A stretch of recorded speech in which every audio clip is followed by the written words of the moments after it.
రేపు హైదరాబాదులో మోడీ బహిరంగ సభ. భారతీయ జనతా పార్టీ కార్యకర్తలందరూ సిద్ధంగా ఉన్నారు.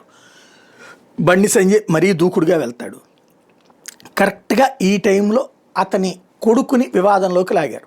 సోషల్ మీడియాలో పొద్దునుంచి ఒక పోస్ట్ అతని మీద ఫోక్సో కేసు, ఒక అమ్మాయిని 2 సార్లు వదిలిపెట్టకుండా 2 ఏళ్ల నుంచి అత్యాచారాలు చేస్తుంటే అమ్మాయి 2 సార్లు ఆత్మహత్యా ప్రయత్నం కూడా చేసింది, మైనరు అన్నటువంటి కోణంలో నుంచి ఇది ఒక ప్రచారం.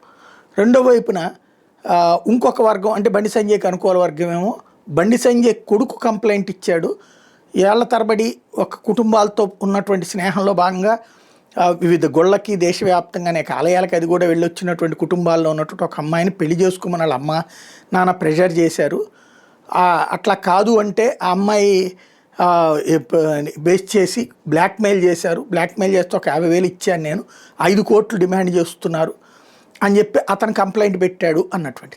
ఏది నిజమో జనానికైతే తెలియదు. బట్ బీజేపీని ద్వేషించే వాళ్ళందరూ అదుగదుగు బండి సంజయ్ కొడుకుది తప్పు కాపాడుకొస్తున్నారు, రేవంత్ కూడా వాళ్ళకి సహకరిస్తున్నాడు అని ఒక ప్రక్కన ప్రచారం, అంటే రేవంత్ని రెచ్చగొడుతున్నట్టు.